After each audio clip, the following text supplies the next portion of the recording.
Hello my friends, this is Wake Angel 2001 coming at you with a review of the last Sonic Prime figure pack that I'm aware of, the Boscage Maze set. I was kind of upset that apparently the stores in my area skipped it or I missed it somehow, but when I got those Grim figures, which I knew were the last wave, but apparently in Zach's area it was still available in some stores, so he managed to find one and send it to me. This set comes with the Boscage versions of Knuckles and Tails, known as Gnarly and Mangy, along with the Boscage Sonic, a base to put the shard fragment on, and the green shard from the prismatic prism. Paradox prism, whatever the heck that thing was called. Now, I'm wondering, why does it have Gnarly Knuckles and Mangy Tails? Like, you think that they would try to include, like, the main characters of the set. Like, in Boscage Maze, the main character was definitely Thorn Rose. Like, she was the one who had to go through the arc of being the villain at first before realizing her priorities were messed up, you know? Like, in the same way that that in the Nowhere Sea, it was Knuckles the Dread that had to find his courage again, and in New York City, you had Nine, who, you know, had to, you know, go through his arc of being a misanthrope to becoming a true freedom fighter, which, you know, that's a big thing.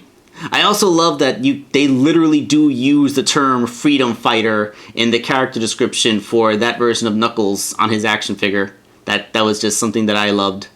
But yeah, enough talking about what could have been. Let's get this guy out of the box and see what is.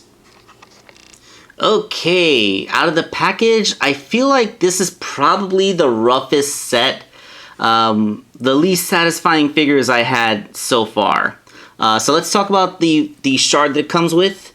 It has a base that looks like a tree stump. It's hollow, but you know that's fine because otherwise it would be so much excess plastic.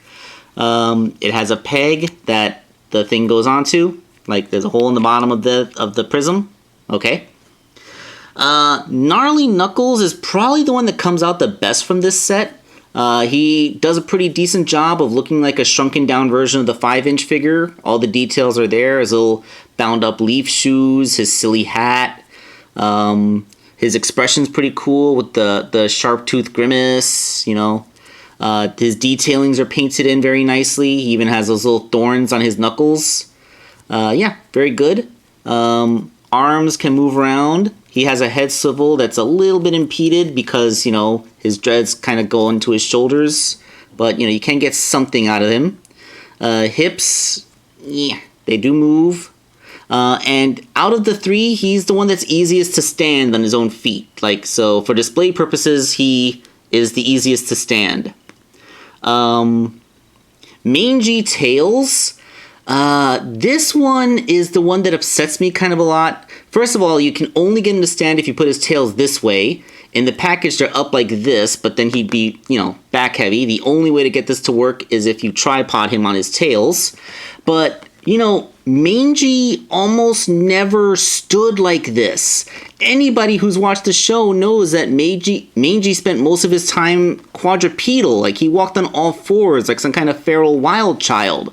But you can't do that because his neck is like set in a posture that's looking forward when he's standing up. So you can't actually have him do the feral fox boy thing. That upsets me. Like, that's like the one thing that made Mangy Tails really stand out, you know, because the character's nonverbal. Like, of course, like in the last season, they showed that even though he's nonverbal, he still had a spark of Tails' genius in there when he reprogrammed the power grid and was able to help Sails hack the big robot. But yeah, like, I'm kind of disappointed that the Mangy Tails doesn't really represent how he was in the show. I mean, the molding and the paint job is there, don't get me wrong. Plus, the fact that they have his ears folded down, that's a nice departure that really makes him stand out from the regular version of Tails. But, you know, like, his on all fours stance was one of the most special things about him. And then there's the Sonic. Like, Okay, again, the molding, detailing, paint, all fine, all great. They even, if you look really closely at the molding, you can even see that they have the texture of the spines. That's all well and good. What did they do to his legs? I don't know if it's coming up, but you can see how they are nowhere near flat. In fact, it's so bad, I can't help but feel like they accidentally swapped the left and right legs in the pack on the assembly floor. Like, it is really bad. Getting this guy standing requires him to lean really forward and point his toes out quite a bit. Like, yeah, it's either dynamic posing or not at all with this guy. I mean, it is pretty cool. He has his little Freddy Krueger gloves going on. He has the tree climbing shoes. I mean, all well and good, pretty nicely molded. But yeah, like that thing with his legs, man. I don't know if that was warped in the packaging, an assembly error, or they just got lazy with the molding. But it's difficult to make this figure stand naturally, and that's really upsetting to me. Okay, so well. You know what happens now? We finally have all 5 shards of the Paradox Prism, so why don't we go ahead and put it together and see what that looks like. And here it is, the Paradox Prism in all of its glory. Yep. The yellow shard doesn't actually have a spot to peg in. Like I said in the other review, like there is a shape in the blue one that perfectly matches up with a shape in the yellow one. But they just kind of rest together. And now that I'm doing it on camera, I'm having a hard time. There you go. They kind of rest into each other, and the facets like match up so that they can do that. But like it's all just sitting there. There's nothing actually holding it together. So you can have it. It's standing. It looks, like it's doing its thing. I suppose you could take the New York set thing and it fits inside. You're not using the peg because none of the pegs line up with this thing anymore. But yeah, like you have a way to display your Paradox Prism in a way that the yellow shard won't accidentally fall off because it's not actually pegged into anything. Although when doing this, you can barely see the blue shard because since it's lying down, it's barely sticking up out of the whole thing. So, yeah, aren't you all really happy? The Paradox Prism is finally completed! Woo! Alright, I guess now we should do a quick little retrospective of all the characters that they did. So, these playsets have given us all 3 variants of Tails, Nine, Sails, and Mangy, which was actually pretty cool. It's nice to have all 3 variants of them in some form here. We also got the 3 major forms of Sonic, No Place, Boscage, and New York versions, which are kind of the most infuriating of the set because, as you can see by the weird way I got them, they are the most difficult to stand. In addition to the fact that if you look, Nowhere See Sonic doesn't match the other 2. He's a completely different shade of blue, and he's notably bigger. Like, the others are 2.5-inch scaled, and he's supposed to be like a 3-inch scaled. It's weird how out of scale the Nowhere See version of Sonic looks compared to the other 2. Compared to everything here. Like, he's like really the odd man out. Plus, we didn't get like the Ghost Hill or the Grim versions of Sonic, but you know what? That's fine. We got 3 for this series. I think that's fine. Frankly, I would have been happy just to have one Sonic, and then the other playsets would have just had the other characters. Like, I would have been fine with at least one version of every character instead of multiples of some, and then not having others. That's just my opinion. And then we only get 1 each of the Knuckles, Rouge, and Amy figures. Rusty Rose from New York, Baton Rouge from the Nowhere Sea, and Gnarly Knuckles from Boscage.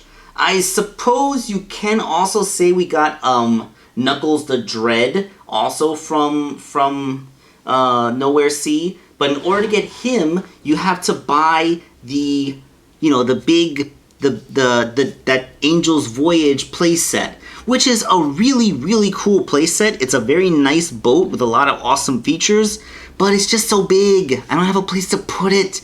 I couldn't justify that expense to myself, and I had no place to store it, so that's just what happened. It's a shame. Like, I really would have liked it, but... And I really would have liked Knuckles to Dread, because that was my favorite version of Knuckles from the show, but... I don't know, like, maybe somewhere down the line. But yeah, like, as you can see, only one each of the rest of the supporting characters, and we did not get any version of Big. And last but not least, the Grim Bots. Grim Knuckles, Grim Sonic, and Grim Rouge. I'm actually super happy that we got these at all, but I really would have been happy to also get, like the Grim Amy and Birdie as well. In fact, I feel like if this continued, like, instead of doing these 3 figure sets, they probably do special releases. Like, maybe, like, they would do Thorn Rose release with her Birdie figure that she could ride like a mount. That would probably be a really good way to have that character and her iconic, you know, side thing.